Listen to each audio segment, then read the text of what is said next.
Hi, we are here tonight for Burnout Box. I'm Rebecca. And I'm John. Trying to fill in for Donnie. I'm an enthusiast. I do enjoy hearing stories about Coyote E-van swaps, but I get teased a lot because I'm a Cobra. I have a 04 Cobra, so they like to give me a hard time around here. But I'm here tonight with Rebecca, and we're going to give you guys a good show. Well, first up, you may have seen a Shelby GT500 on Ford Next that made over 1,200 wheel horsepower with one of our Generation 3 superchargers on it. And we're lucky enough to have that car in the shop with us tonight. And Rebecca and I are going to show you guys some of the features on the car and give you a little bit more information about it. I know you're kind of familiar with this car as well. Yeah, definitely familiar with it. Grant has been a longtime customer and friend of EMP, and he got into this knowing what he was doing, and he wanted to make something that was basically an ultimate build, something that is quite aspirational, and I think we achieved it for him. Absolutely. It's definitely a max effort built car for sure. It's got the best of everything in it. If you guys want to join us, I think we're going to head over there and take a look at it real quick. It's got an L&M built long block, CNC ported heads, custom cams from L&M. It's got American Racing long tube headers, but it does run through a stock exhaust system, and we're going to take a look at some of that stuff under the hood as well.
He intends to drag race this car and would like to get it into the 8s, and really has everything there to do it, and we're looking forward to seeing him accomplish that.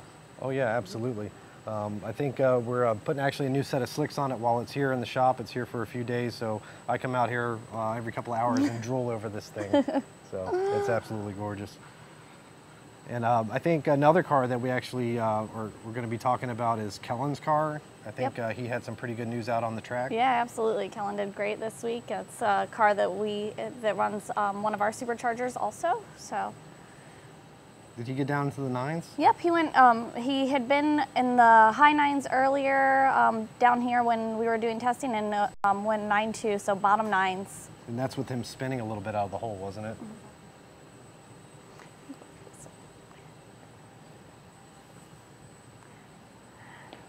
So yeah, he was spinning a little bit.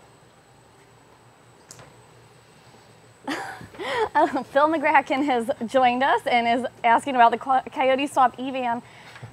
Phil, I know. The Coyote Swap E-van, but that's really not my thing, that's Donnie's thing. So, but I am in support of the Coyote Swap E-van as long as we can make sure that we get the Mystery Machine theme, and definitely make sure we have the Scooby snacks on board. No, Donnie's at Shelby Fest. So we had a great event, and Justin, Donnie, and Joe headed up there for that event. Yeah, sorry, you'll just have to put up with me today. So else we got? Well, I think another thing that's going on currently in the news is we have a customer that we're going to spotlight. His name is Chad Dowd. He is currently number 5 on the Oklahoma small tire list. He's got a 2012 Kona Blue Mustang GT. He just won his first legal street race this weekend, and he's super duper excited. There's a post on our Facebook page about him. He's got a VMP Gen 3 supercharger on it. It's tuned by us. It also sports one of our 160mm throttle bodies. We're really excited to have our products on his car, and I know he's super excited about it as well. Absolutely. He looks pretty happy holding that money anyway. Any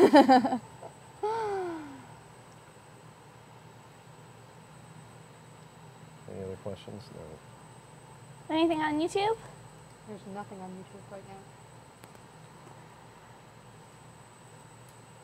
Well, I guess we can talk about Jonathan Blevins' car, Yeah. the very unusual Coyote swapped Shelby GT500, probably the only one in the world, I would imagine.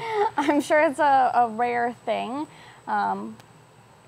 He's a road race guy, so. Yeah, I think what makes it more rare is that it's grabber orange, so it's 1 out of 210 coupes that were made in that color, and being that it's Coyote swapped with a VMP Generation 3 supercharger on it makes it even that more rare. And I believe he, over at the Optima Batteries Ultimate Street Car Challenge, he came in 2nd in class overall, 1st in class on the road course, and 6th out of everybody on the road course, which is pretty impressive. That car definitely handles well. Yeah, there you guys can see pictures of it. Coyote swapped GT500. Probably, like I said, the only one in the world. It's very unusual.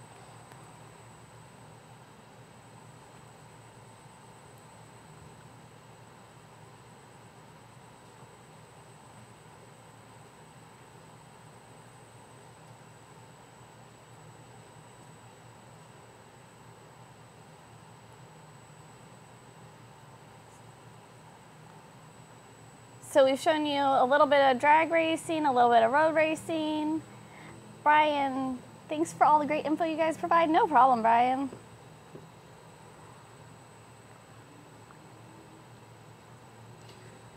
You want to talk a little bit more about Shelby Fest since all the guys are there? Yeah, absolutely. Shelby Fest is going on in Jeff City, Missouri.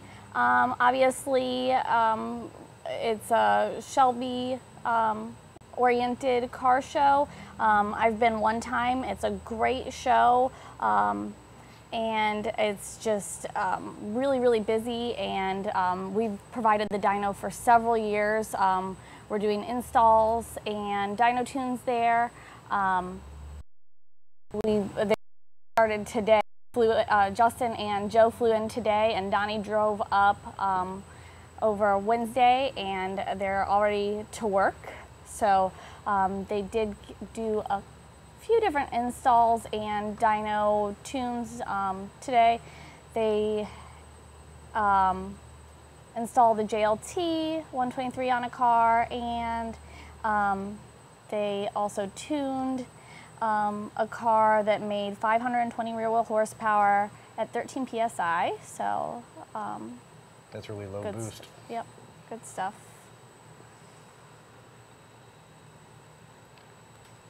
I think it looks like they're even working on a 2000 Cobra R there. You don't see those very often. They only built 300 of them. Yeah, definitely. Hope you like the color red and no radio and no backseat. No AC. Yeah, exactly. Not something you want all the kids around in. But not the Cobra that I want to Coyote swap. That would be the 95 Cobra R that I want to put a Coyote and a Turbo 400 in and make a racing machine. That would be pretty awesome. I think they only made 250 of those, so those I know are pretty rare. Well, what's after Shelby Fest? What's coming up? We are going to Carlisle in Pennsylvania the first weekend of June. And that's a great show. It's over the weekend and the first weekend of June. Yeah. And it is an amazing Ford show. Ford's as far as the eye can see and even further. So we're excited about heading up there. We also have availability for installs and dyno tunes there as well. Yeah, absolutely. The event, like she was saying, is June 1st through the 3rd, but it's my understanding from the research that I was doing, this year they're going to let people in on Thursday the 31st while everybody is setting up. So if you want to get there a little bit early, like I said, it's my understanding that you can get in on the 31st on that Thursday as well. And we still have spots for installs and tunes while we're there, so please contact our sales and support department, sales@vmpperformance.com. We can get you set up, get you put on the schedule to get dyno tuned or installs, or if you want to just come by and meet the guys and say, hey, we appreciate that too, or you need a little bit of advice, we'll be there to answer questions. So please come and find us at Carlisle.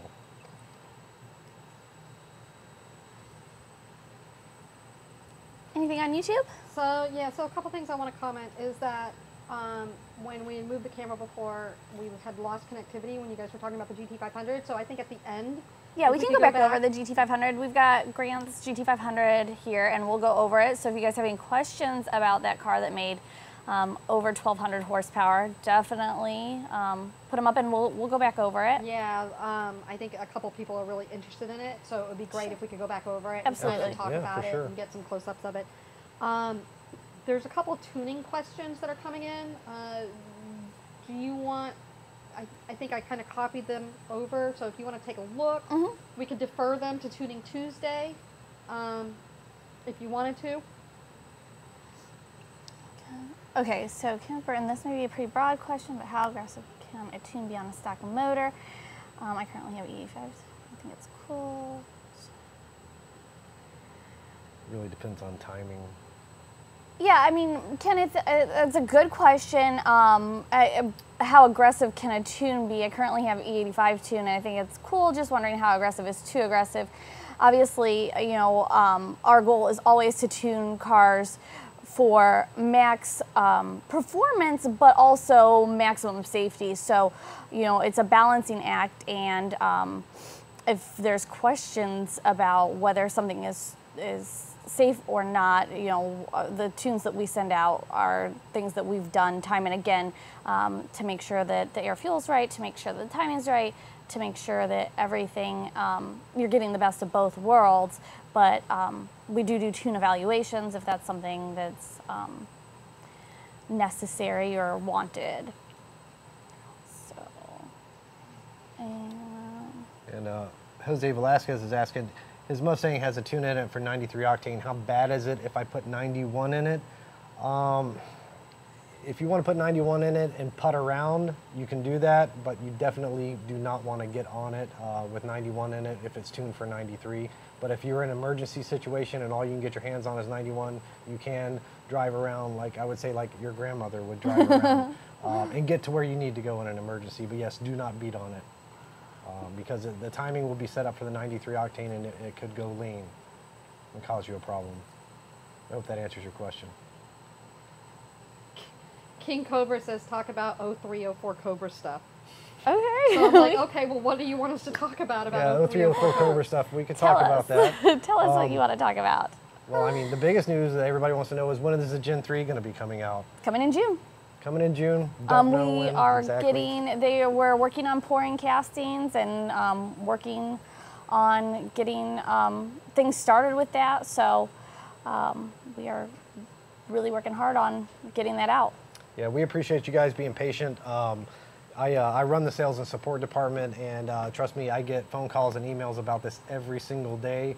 And I am just as excited as everybody else is because I have one of these cars, and I don't know if we're going to use mine for any R&D, but regardless of that, I want to get a Gen 3 on my car too eventually. So I have dreams and aspirations just like all you guys do as well. I still have the stock heating on my car, and while it's a fun car to drive, making over 600 sounds a lot better. So Chris is not just quick with the pictures, but he's quick with the props too. He brought me our 3D printed version, and it's coming soon. So this is what it looks like, and it's aspirational for sure. You know, this is as close as we're going to get to the Gen 3 for the Cobra for now. You want to tilt it up a little bit? So there it is in all its glory. Brian on Facebook is saying, rumor has it that the new Gen 3 gives the 15 to 17 Coyote so much more power that it snaps G-force axles like twigs. I saw that somebody may have lost some axles up in Maple Grove this weekend. Sorry, Alex. And Craig has a question for you. He says, any results on the ported lower yet? No, we did not get results on the ported lower. It is on the car, but the dyno is in Shelby Land, up in Jeff City for Shelby Fest. So as soon as the dyno gets back, we will go ahead and get those results out. We got some good before numbers, and we want to go ahead and as soon as we can dyno it and then get track results, we'll get them out to you guys. He also says, will we see a new manifold with the kit since it becomes a restriction with the 2650? That's the whole name of this game, is research and development. So that's what we've been doing with my car since 2010, and just every time we find a restriction or a limitation, we try to make things better. So that's the goal. We don't want to do anything rashly without testing it or without having good R&D on it. But we are definitely looking into what we need to do to get all the flow in the world. Kenneth, and this would be good for you, Rebecca, wants to know, do you have any suggestions on launching at the track without using launch control? Kenneth, I need a little bit more info. I need to know what type of trans you're running, if it's a manual trans or auto, and yeah, we can go from there. I can get a 117/60 foot out of a auto car, so. Jeff, listen is here. I have another question for you. Peyton says, what Mustangs have you owned, Rebecca, and then what cars has John have? Okay, so Mustangs I've owned. We're going to restrict this to Mustangs. I think so. I might throw in a couple other He says cars. Mustangs, so he's talking specifically Mustangs. And one more thing, actually, if we go back real quick, Kenneth, who was asking about launching at the track, he says he's got a stock auto 1850 base model. Okay, so I drove our 18 auto at the track. I didn't like trying to use launch control. I didn't have a lot of time to get familiar with it, and definitely didn't have that on my 11 car. Don't have that on my 11 car. So just barely like bumping up your idle, just the tiniest bit, and launching from there. On like an 11 car, I like to just flash the foot brake. And go from idle basically, but just bringing it up just enough, and you just have to kind of play with it a little bit so that you don't spin or hop, because you're either going to spin or hop if you bring it up too high, and then launching with just a little bump up from your idle. And now we can go to Peyton's question, which is Mustang. So Rebecca, what Mustangs have you owned? And then afterwards, John. Yeah, sure. My very first car was a 1995 V6, the 3.8 liter V6, and I bought that because I wanted to drag race, and I really desperately wanted to learn how to drive a manual transmission car, and I knew the only way that I would learn was to buy a car with a manual transmission and have to drive it. So I worked at Pizza Hut and bought myself a manual trans V6 Mustang, and that's how I met Justin also. I met him at the track. We were both running V6 Mustangs, and I was like, oh, that's interesting and kind of a special type of stupid, so. And then I owned a 06 V6 with a Vortec on it that I ran with 15 pounds of boost, and we put a TR6060 in. And I owned a 13 GT500 with plans to auto swap it. That I had too many projects, too many babies and too many projects. And then the 11 car, and that is it. And my special mention would be the Raptor, because even though it's not a Mustang, it was a Ford performance vehicle, and it's the one car that we sold that I miss. Well, as far as the Mustangs I've owned, my very first one was a Fox body. I had a 91 notchback, 5-speed car. I did quite a bit of mods to it, never supercharged it or anything, but all bolt-on car. Had that car for 8 years. Got rid of it. My next car was a 99 Cobra convertible, triple black. Just a bolt-on car as well. Had that car for about 5 years. And after that, I graduated up to a 2006 4.6 3-valve with a Kinney Bell supercharger on it, a 2.6. That car was fun. It made about 475 at the wheel, which is about 550 at the crank, which is pushing a 4.6. Its limit, pretty much. To its limit. Never blew it up, but traded that car on the current car I have now, which is an 04 Mistachrome Cobra, a Terminator. Like I said, I get ribbed a lot for being a Cobra around here. Still have that car. It's got about 48,000 miles on it. It's a lot of fun to drive, but again, looking to upgrade that with the Gen 3 VMP here pretty soon. So that's the Mustangs that I've owned as well. Any other questions? I sent you a couple questions. You might want to look at them there on the document. Let me take a look.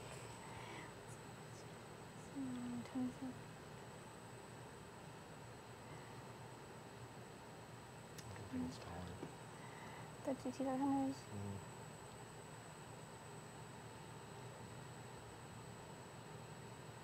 Okay, so Dozan's asking about whether the Gen 3 is taller than the Gen 2R. If so, by how much? He wants to see if his strut brace will fit over the Gen 3. How much bigger is that rotor pack? I mean, it's 0.35 liters bigger. So there's a marginal height difference. I don't know that we have tried it with a strut tower brace at this point. So I don't know how close your current strut tower brace is. but you can always get drop motor mounts. Yeah, absolutely. So that's the easiest solution, is to get drop motor mounts. They're very easy to change on those particular cars too. And on Jose's 2017 Mustang, he's got a JLT with a GT350 intake manifold, long tube headers, Corsa catback. What do you recommend after this? Can't do a supercharger or turbo. Sounds like you've done a lot of stuff so far, Jose. Is your car an auto or a manual car? Is what I would want to know. And what do you do with the car? Do you track it? Do you run it at the strip? Because if you do, there's suspension modifications you can do to make the car get out of the hole quicker as well. So just a little bit more information that we really would need. Yep. What are your ultimate goals with the car? So let us know and we'll get back to you. He says it's manual. Okay. So I guess probably I would look at the suspension as far as launching the car and set a drag radius. Yeah, what do you have for tires? And of course a VMP tune if you don't have one in it. Dozen says, hello, Carrie, and love the show, Rebecca. Thanks, Dozen. I'm waiting to see if Jose says anything else. Yeah, let us know what else.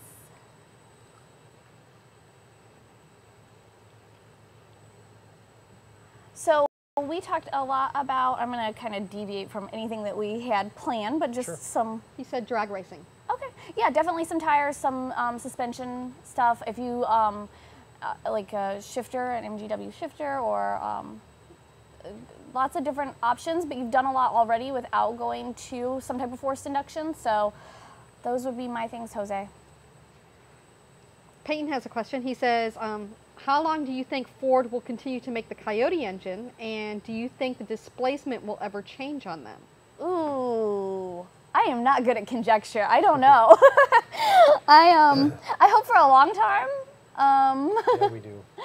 And I mean, I really think the Coyote engine has been a godsend to the Ford performance world. I don't know how much longer it'll go, and well, I hope it's for a long time. I mean, that's our main tuning platform, and on the upcoming rumored, what is it, 2019 or 2020 Shelby GT500, which we're looking at getting one of those vehicles as well. It's, from what I heard, it's going to be a 5.2 liter version of the Coyote, but not with the Shelby crank. It'll have a normal crank in it. So, if anything, could they go to a 5.2? Sure. But then again, the 5.0 is such a historical absolutely. part of the Mustang, you know, the history of it, the nomenclature of it. I don't see them really changing that displacement unless it was like a 5.8 or a 351 or something like that. But John on Facebook has a question about reducing wheel hop. You might want to take a look. I already have pushing kit in the rear. What part would you recommend next? Subframe connectors or vertical links? Which does the most to reduce wheel hop?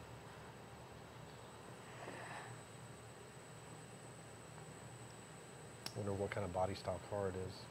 Yeah, John, can you come back and tell us which car it is? Also GT350 real. Okay, so There you go. okay, It's that's an 550. S550.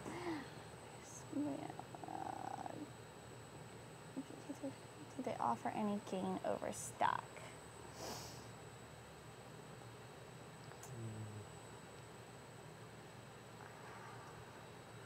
You want to answer to this? So I don't think you're going to go wrong with either of those options, and reducing wheel hop, they're both going to help in part. He's got an S550. Yeah, we got it. Okay. And the good replacement for the track pack. I mean, yep. I'm pretty sure that the GT350 axles are an upgrade, as far as I know. And if they're cheaper, yeah, go for it. I mean, and I would say also, you know, as far as the rear suspension, before subframe connectors, I would do vertical links before anything else. Since you've already done the rest of the bushings, I would do the vertical links as well. So Jose, who was asking about drag racing, and he says, how about a cam, comp cams? He's actually mentioned that several times. Okay. And he says, well, how about comp cams? And if I do cams, how much power would you guess that he would get? With cams, you're going to see a bump up in your power.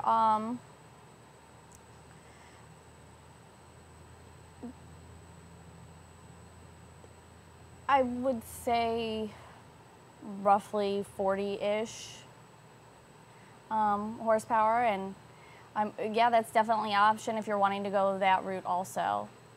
Yeah, if your main focus is drag racing, cams can definitely be a benefit. And like Rebecca was saying, with the right tune, you can definitely get 40 horsepower out of a set of cams, the correct cams for your setup.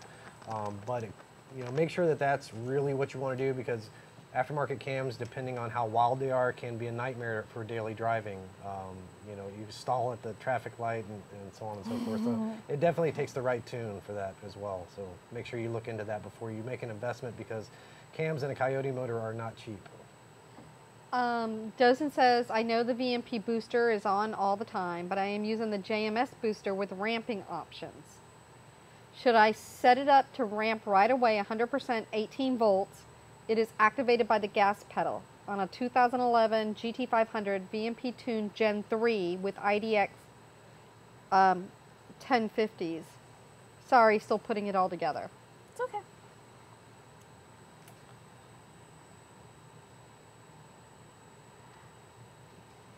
Sorry, Carrie, I'm trying to digest everything you just That's okay. said to us. I'm going to put it on the document for you. That would definitely be a good question for your tuner or our tuning department. Definitely. So that's what I would suggest, is to either check back with sales and support with us, open a ticket, or if you have a different tuner, check with them, or get with Tuning Tuesday. Donnie's dad is here and asking about Donnie leaving his truck here and wants to know if there will be donuts this evening. Of course, Donnie said I should do all the donuts in his truck. Absolutely. He said to burn it down.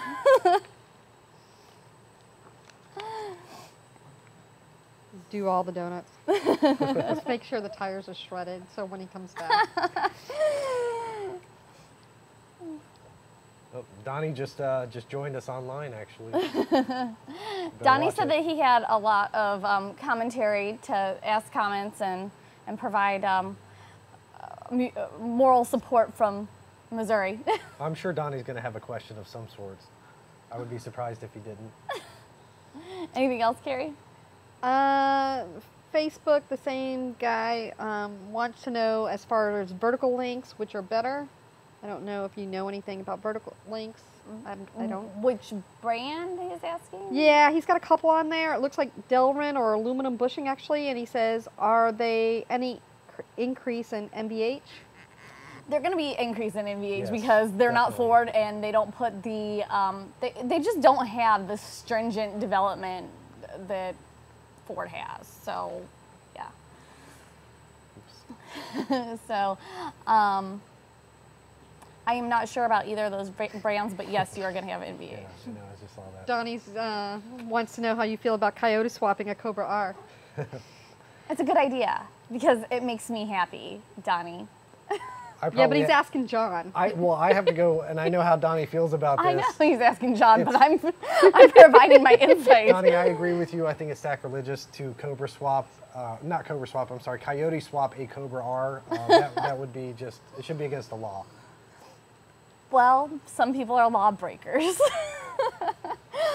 And then Austin asks if we offer a supercharger for the Ford Flathead V8s. We do not. We don't do that. Gino Davis, if the front blinker on the right and left, the car will fishtail out of control. Okay. Well, yeah, especially if your blinker fluid is leaking out on the ground and your rear tires roll over it, yeah, you'll probably lose control. Phil's happy to see that Donnie's here. In spirit and online. Austin says, does VMP offer a supercharger for the Ford Flatheads V8s? I just said no. Oh, No. did you? Yeah. Okay. Sorry. Sorry, I didn't. Peyton wants to know who has the fastest street car at VMP. I do easily, without a doubt. There's nothing that makes that car not a street car. There's a back seat in it. There's a radio in it. The windows roll down. Radio works. Yep. That's the fastest car here. Yeah, I'd have to say an 8-second car is probably the fastest one. Yep, absolutely. Jose wants to know if VMP's going to Maryland. Are we going to Maryland for... I don't. NMRA used to be in Maryland, and I don't know if that's what he's referring to. They're in Maple Grove this weekend. In Pennsylvania, we are not going. Mm-hmm. And if there's something else in Maryland that we should know about, Jose, let me know. He says no. Dozen comes back and says no Cobra R, no swap. Absolutely. No. I couldn't agree more. Absolutely not. It's really all the questions that we have right now. Okay, so I'm going to ask a question that deviates from the stuff that we were talking about, but it kind of ties back to Grant's car and it being just this, like, out of control build, basically. If you were going to do a build, everybody that's listening and watching, what would you do? Like, and let's set a price budget of like $60,000. You have $60,000 and it has to include the car and everything. What would you do to make your dream car? What would that be? Let us know, and we'll. I'll tell you what mine would be, and you guys can all talk about me being sacrilegious. But it would be the '95 Cobra R with a Coyote swap and a Turbo 400. I can easily do that for $60,000 bucks, and I would be a happy, happy person doing that. So. What you got, John? Gosh, mine would be something probably similar to the car behind us. I would love to have a 1314 Shelby GT500 that makes 1,000 wheel horsepower and the car be streetable. That's kind of something, if I didn't have the Terminator, that was probably what I would have. It may not make 1,000 horsepower, but I would have a Shelby GT500. Yeah. No one's Nothing chiming wrong in in the there. world with that. I know you liked yours, right? You had one, right? Yeah, 13? I like the 13 GT500. We traded that to get the GT350, and Justin and I, we alternate when we get new cars, so it was his turn, but it's been his turn a lot recently, so I'm holding out for something really cool. He can have a lot of turns until something that I really want comes up. That new GT500 is on the horizon. The so. new GT500 might be one. I really like the Bronco. I wouldn't be sad if we got a Bronco and had something to play with. Those look pretty cool. Rick says Coyote swap his Jeep Grand Wagoneer. let's coyote swap the world. Like, I agree. Dozen says, Rebecca, get into the 7s first, then maybe Cobra R Yodi swap. I'm 95 thousandths away. Like, Yeah, you're right there. give a girl a break. And I should have sneezed when I went through the finish line. Slab Shack says, do you think your 7-second run is hiding behind your weight in the car? My weight in the car? Yeah, because I ate all the cake. I don't think you can take much more weight out of it. Yeah. Kenneth says, my 03 Celine 5.0 swap with VMP supercharger and 150 shot. Okay, that's a good one. That's pretty sweet. Yep. I like the Saline New Edge cars. I think they're pretty sexy. Brian says, come to Woodward Dream Cruise. Ford has a whole mile-long stretch of Mustangs, plus the next day at Ford World Headquarters Mustang Show with about 2,000 Mustangs. Brian, Justin and I went to that with the kids and my dad in 2016 and, no, 2015, and had a lot of fun. It was great, and I would not mind going to that again. That would be a lot of fun. John, I agree. The Bronco would be a great Coyote swapped. Yeah, Coyote swap the world. It'll probably be a eco boost if it's anything. So everybody's chiming in on your $60,000 question. Okay. So Peyton says, a 1970 Mustang Fastback that I am currently gathering parts to Coyote swap. Oh, okay, Peyton, what color is that going to be? Jose says, an 88 Mustang LX Yodi swap drift car, single turbo, street legal. Okay. Awesome. Okay, cool. And we've got some stuff over here on Facebook. Yep. Nick says a lowered single cab short bed F-150 with a Sentry blower. Okay. And then Nick says a Gen 3 Coyote, of course. Gino says a Mercury Capri Coyote swap. That's another cool one. That's unusual. Yeah, that would be really cool. Oh, that would be a Mercor, the XR, or the XR4 Ti. Yes, my mom had one of those when I was growing up, and that thing was cool and fast, and it beat my dad's friend's V8 Camaro, so that would be... Yeah, that was a 2.3 banger Yes. with a hairdryer Yep, on it. Yeah, yep. Those are neat cars. Yep. Peyton came back on your color. He said black. It's currently driving with 289 and 4-speed. Oh, awesome. Nice. Old Black. school. I'm partial to black, so... Looks like you have some other stuff coming in. Yeah, Gino, very light, definitely. Cool. King Cobra says that his would be a 5,000-mile 93 Cobra teal with black interior. Okay, cool. Very cool. The unicorn. Brian says a 1967 F-150 with a GT500 engine, Gen 3 built engine ported heads. Sounds familiar. Yep, sounds sweet.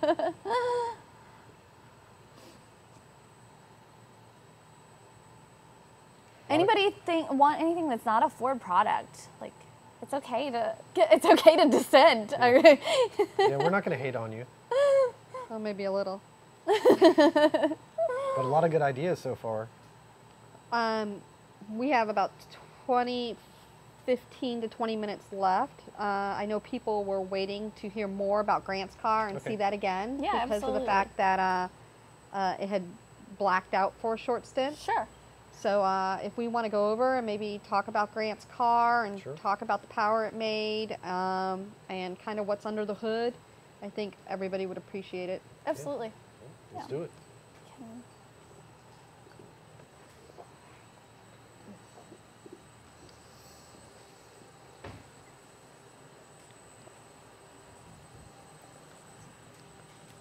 So this is Grant's Shelby GT500. We talked about it at the beginning of the show, but I guess our feed cut out a little bit.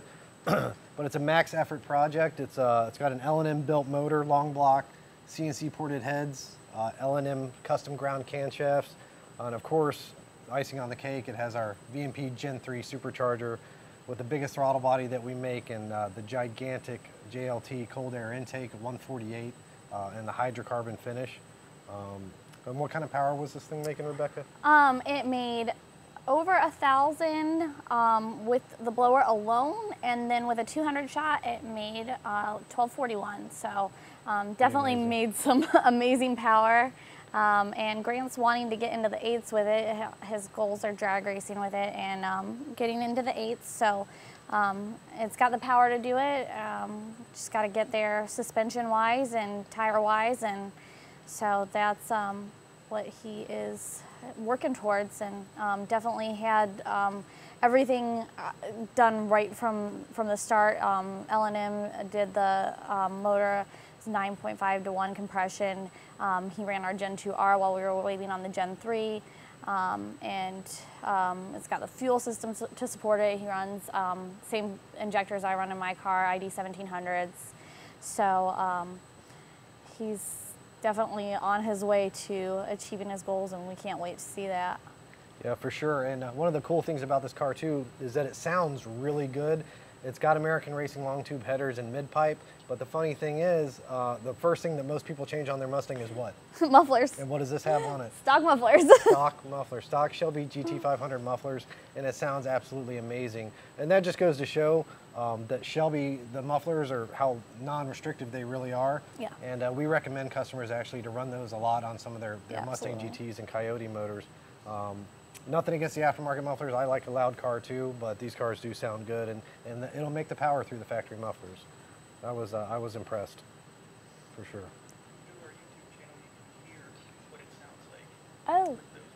Yeah, that is true. We Yeah. do have a video of this car on the dyno making a pull, and you can hear it. And I think the first time I saw the video, I mentioned to Carrie how great that car sounds, and she comes back to me and she goes, "It's got factory mufflers on it." I go, "You got to be kidding!" So, yeah, check it out. Anything else, Carrie? We're getting some comments regarding favorite swaps. Okay. Still. We'll come back to the desk and talk about that. Alan wants to know if we'll have plenty of Dragon elbows in stock with the Gen 3 is released. I heard you may be phasing them out.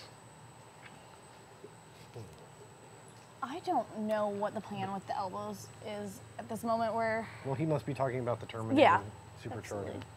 So, and Peyton wants to know, can we get a shop tour on a live session sometime? That's a great idea. We would love to do that. If you guys like this kind of deviation from the norm and going out in the shop, and especially if you have ideas about things you want to see, let us know. We can definitely do a shop tour. I think that'd be a lot of fun. Yeah, absolutely. And oh, John says a Pontiac Fiero with a Cadillac Northstar V8 swap was always a want. That would be a tight squeeze back there in that Fiero. I had a Fiero that we were gonna do some wild stuff with, and then it didn't.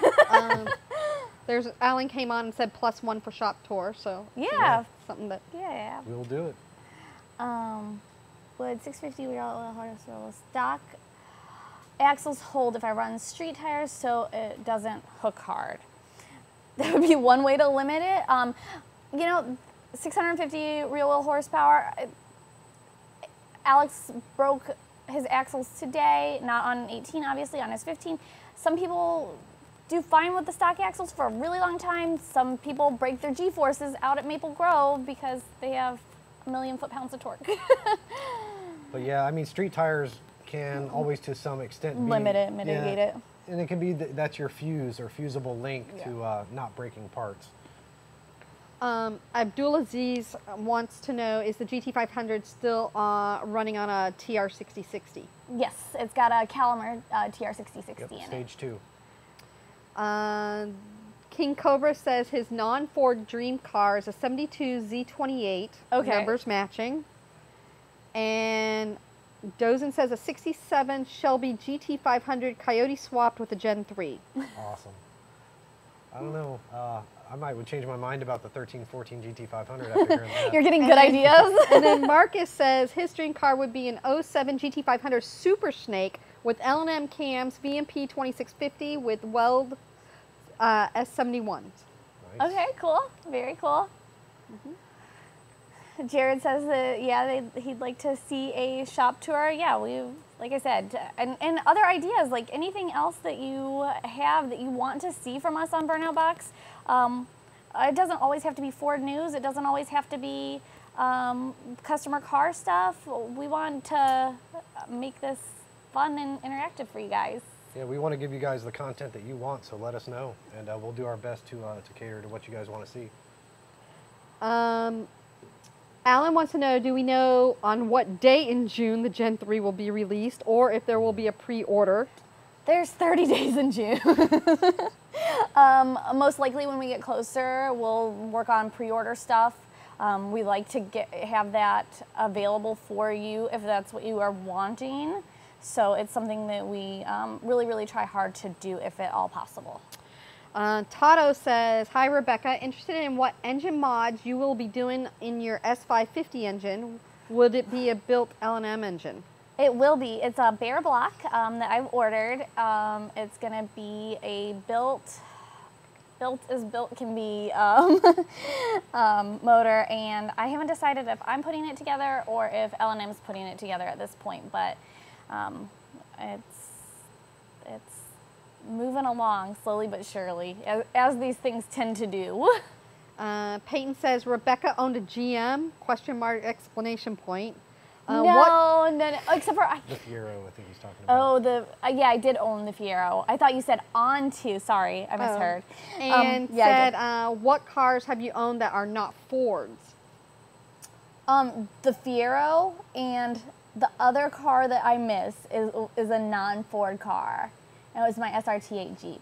It was the first car that I owned that had, yeah, it was a cool car. It went 13.4 at the track. It was my first car that had heated seats, so I thought it was really cool.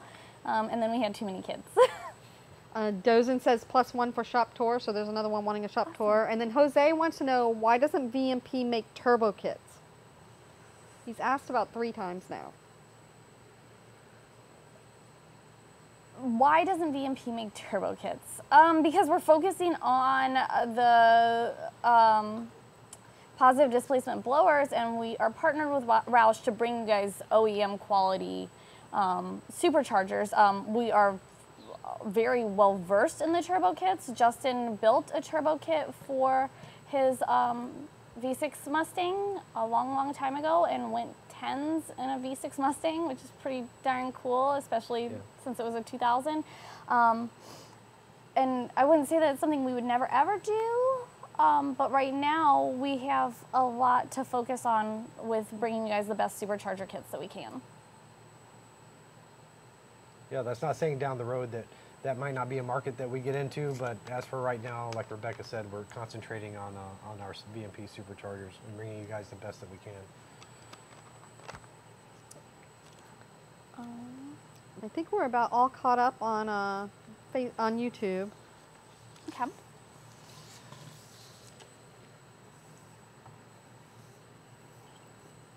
And I think a couple other things that we had just on the agenda that we might want to hit on was we talked about Justin Pawlak, Formula Drift driver, that he was here last week at the shop. And he was in town for the Formula Drift event, and we showed you guys a little bit of him doing some drifting in the puddles. In the rain, yeah. And he did well at the Formula Drift event. His first run, he scored a 96. Wasn't able to better that during the event, but qualified 5th and was doing really well, and he is only like 70 points behind the leader in the Formula Drift series right now, so not bad at all, and definitely a great guy, a hard worker, and somebody that runs our opponents. We help him out on the hardware side and stuff. So. And with his tune as well. Yep. Yeah, super nice, down-to-earth guy.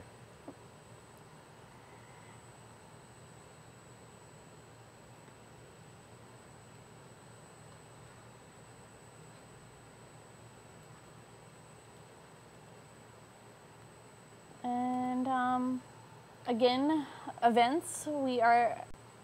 Some of us are at Shelby Fest right now. Donnie, Joe, and Justin are at Shelby Fest, and then coming up, Carlisle is where we are heading in the first week of June.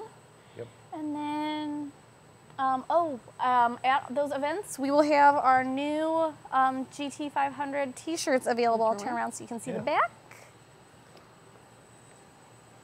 Yep, they're in stock now, ready for you guys to order, and we're going to have them at all the events that we're at. They're at Shelby Fest. We'll have tons of t-shirts at Carlisle, so come out and see us and get one of these new shirts or any of the VMP shirts that we have. The shirts actually came out awesome, and they look better in person than they even do on the graphics. The colors are just really so vibrant. I have to say, when they came in, I was really excited to see them because they just came out really, really nice. Yeah, they're awesome. I still got to get mine. And the trade-in program, we do have the Gen3 trade-in program available. If you have a old blower and you are looking to get a Gen3 program, we have developed this program so that you can get some money for your old blower that you won't be needing anymore. If you have a damaged blower, we'll give you up to $500. If you have a Trinity, a Gen 1, or a Roush blower, we'll give you up to $750. If you have a Gen 2, we'll give you up to $1,000. And then if you have a Gen 2R, we'll give you up to $1,200. So something to something to think about if you're looking to go, move up to the Gen 3 blower. If you can handle it, it makes a lot of boost, moves a lot of air.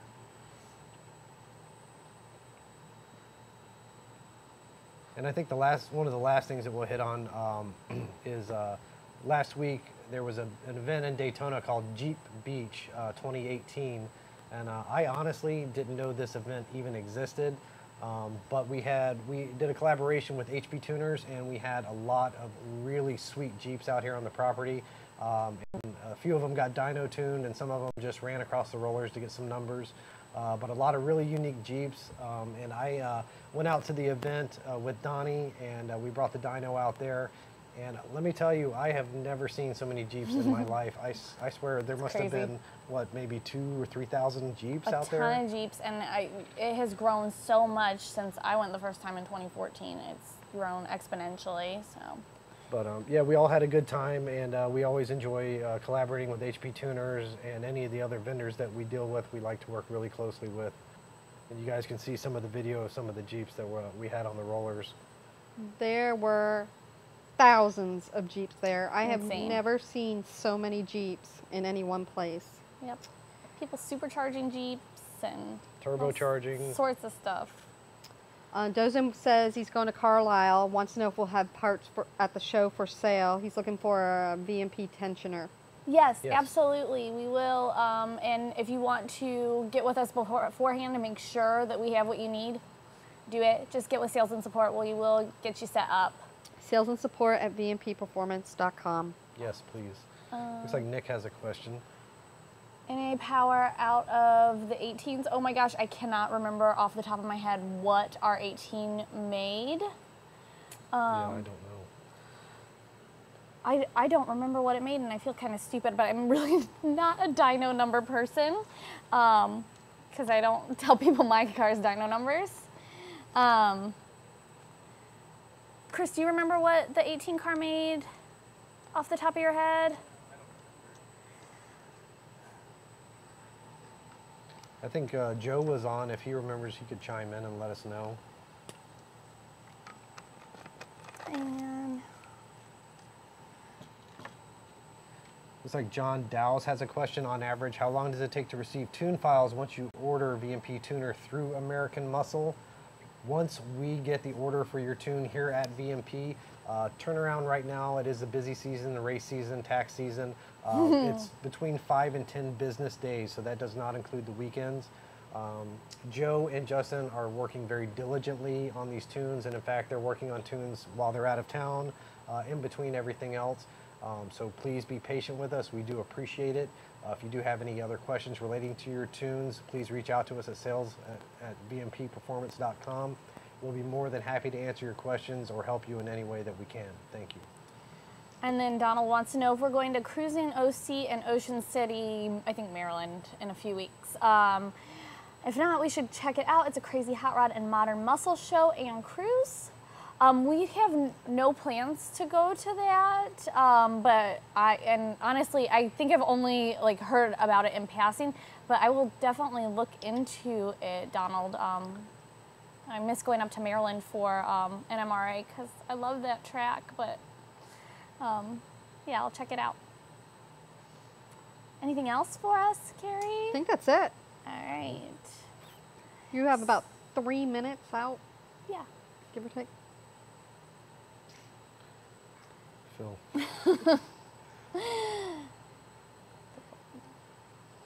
Right. Well, if you liked the show, definitely make sure you subscribe and like, and on YouTube and Facebook, and we will keep doing this thing. Yeah, definitely, and please, yeah, definitely keep on checking on our social media, Facebook for the news on the Gen 3 for the Terminator. When we announce it, I'm sure it's going to be on our Facebook and Instagram pages probably first before it's anywhere else, and the website, of course. And also, as Rebecca mentioned, if you guys have any comments or suggestions or ideas on things that you would like covered during Burnout Box, by all means, feel free to share them with us. You can comment below, or you can send me an email, which is, I'll put it in the comments only because it's long. Yeah, for sure, and we'll start working on putting together a show with including a shop tour and looking at some of the cars and the things that we do around here at BMP. Absolutely. Jared said, "Great show, thanks." Thank you, Jared. Thanks, Jared. We appreciate it.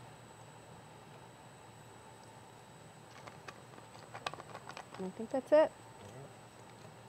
All right. I think we can